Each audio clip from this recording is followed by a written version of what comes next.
세계에는 어느 순간 사라지고 기록이 없어 행방을 찾을 수 없는 위대하고 중요한 유물과 유적들이 많은데요.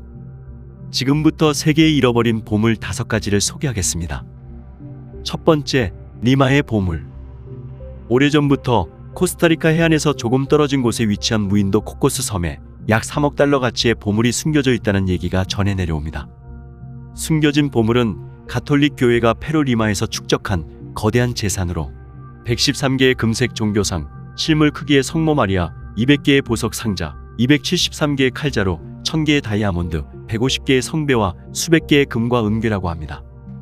그 보물들은 윌리엄 톰슨이라는 이름의 영국 무역업자에게 잘 보관하라고 맡겨졌고, 교회 관계자들은 스페인 식민지 전역에서 일어난 혁명이 진정될 때까지 그가 몇 달 동안 떠나 있기를 원했습니다. 하지만 그는 보물의 유혹을 뿌리치지 못하고 보물을 감시하는 경비원을 죽이고 부하들과 코코스 섬으로 떠나 보물을 숨겼습니다. 하지만 그들은 스페인 관리들에 의해 납포되었고, 톰슨과 그의 1등 항해사를 제외한 선원들은 해적행위로 교수형에 처해졌습니다. 톰슨은 목숨을 구한 대가로 관리자들을 보물이 숨겨진 곳으로 인도하는 데 동의했지만 그는 섬에 도착하자마자 밀림으로 도망쳤고 그와 보물은 다시는 볼 수 없었다고 합니다. 과연 리마의 보물은 실제로 존재할까요? 두 번째, 구리 두루마리. 구리 두루마리는 1946년에서 1956년 사이에 키르베트 쿰란에서 발견된 981개의 문서 중 하나로 총칭적으로 사해 두루마리로 알려져 있습니다. 이것이 주목을 받는 이유는 바로 이것이 보물지도일지도 모르기 때문입니다. 또한 이 문서는 다른 문서와 달리 양피지나 파피루스에 기록되지 않고 말아서 만든 매우 얇은 구리판에 쓰여진 문서라는 점에서 더욱 특이합니다. 게다가 이것에 새겨진 히브리어는 다른 두루마리들과 다른데 여기에 새겨진 언어는 다른 문서에 쓰여진 히브리어보다 수백 년 후에 흔하게 사용되었던 언어입니다. 구리 두루마리에는 60개가 넘는 다른 장소들이 언급되어 있으며 각각의 장소에 엄청난 양의 금과 은이 매장되어 있다고 쓰여 있습니다. 그 장소들의 위치는 매우 구체적으로 기록되어 있었는데요. 예를 들어 민물 탱크 바닥에 있는 시공창에 있다라는 말이 쓰여 있을 정도로 구체적으로 어디에 매장되어 있는지 언급하고 있습니다. 일부 학자들은 로마인들이 비밀 은닉처를 찾기 위해 포로들을 고문하여 실토하게 만드는 일이 흔했기 때문에 이미 모든 보물을 발견했을 가능성이 높다고 믿기도 합니다. 구리 두루마리에 언급된 장소들에는 정말 보물이 묻혀 있을까요? 세 번째, 구 만들기. 종종 고대 그리스의 레오나르도 다빈치로 묘사되는 아르키메데스는 유레카를 외치고 나체로 시라쿠사를 뛰어다닌 것으로 잘 알려진 사람인데요. 그는 발명에 천부적인 재능이 있었고 그런 자신의 재능으로 천구이를 만들었습니다. 천구이는 지구에서 바라본 태양, 달, 행성의 움직임을 보여주는 기계로서 아르키메데스의 천구이는 기계적 복잡성에서 타의 추종을 불허했습니다.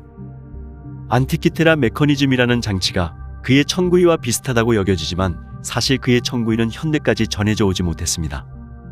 왜냐하면 아르키메데스가 일상적인 것을 기록하는 것을 싫어해서 그의 발명품들의 제작법에 대해서는 아주 적은 기록만 남겼기 때문입니다.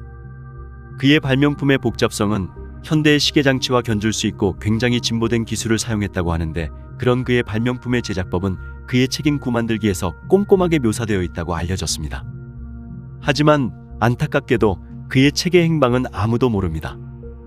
과연 그의 책, 구 만들기는 어디로 사라진 것일까요? 그리고 그 책을 찾아서 완벽히 아르키메데스의 천구이를 복원할 수 있을까요? 네 번째, 라노체 트리스테 보물. 1520년 6월 30일 스페인의 아즈텍 왕국 정복자인 에르난 코르테스와 그의 군대는 테노치티틀란이라는 아즈텍 수도에 갇혔습니다. 한밤중에 코르테스와 그의 부하들은 엄청난 양의 보물을 가지고 도시를 탈출하려고 했습니다. 하지만 경비원들이 그들을 발견했고 아즈텍 군사들과 스페인 군사들 사이에 격렬한 전투가 시작되었습니다. 탈출 과정에서 스페인군 절반 정도가 사망했고 이때의 전투는 슬픔의 밤이라는 뜻의 라노슈 트리스테로 알려지게 되었습니다. 그런데 이때 코르테스는 군인과 탄약뿐만 아니라 약탈한 보물도 잃었습니다.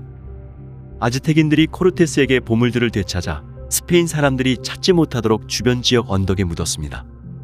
코르테스와 그의 부하들은 원주민 지원병과 함께 다시 도시로 돌아와 피난민들에게 보물의 행방을 물어봤지만 보물의 흔적을 찾을 수 없었다고 합니다. 아메리카에 축적된 보물의 반 이상이 묻혀 있을지도 모르는 아즈텍 왕국의 언덕. 과연 라노체 트리스테 보물은 어디에 있을까요? 다섯 번째, 북경원인의 유해. 1920년대에 중국에서 많은 두개골이 발견됩니다. 이 두개골은 50만 년 전에 살았던 호모 에렉투스 패키넨시스 또는 북경원인으로 알려져 있는 인류의 것으로 추정됐습니다. 이 북경원인들은 하이에나의 굴로 추정되는 굴에서 발견되어 고대의 사자 크기의 하이에나에게 잡아먹혀 죽은 것으로 추측됐습니다.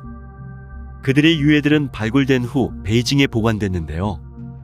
하지만 2차 세계대전인 1941년 9월 중국 내에 긴장이 고조되고 있을 때 이 두개골의 수석 연구원인 후청지는 이 두개골들을 미국으로 향하는 배에 실었습니다.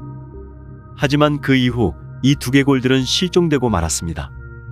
학자들은 중국이나 일본에 의해 두개골을 싣고 가던 미국 배가 침몰되어 바닷속에 수장된 것으로 추측했습니다. 그리고 일부에서는 이 두개골이 중국의 전통 의술로 약으로 쓰이기 위해 갈려졌다고 주장하기도 했습니다. 이후에 유골을 찾기 위한 다양한 시도가 있었지만 모두 성공하지 못했습니다. 과연 이 두개골들은 어디로 사라진 것일까요? 고고학 미스테리 덕후는 다음에 더 재밌고 알찬 내용으로 돌아오겠습니다. 재밌게 보셨다면 좋아요와 구독 부탁드립니다.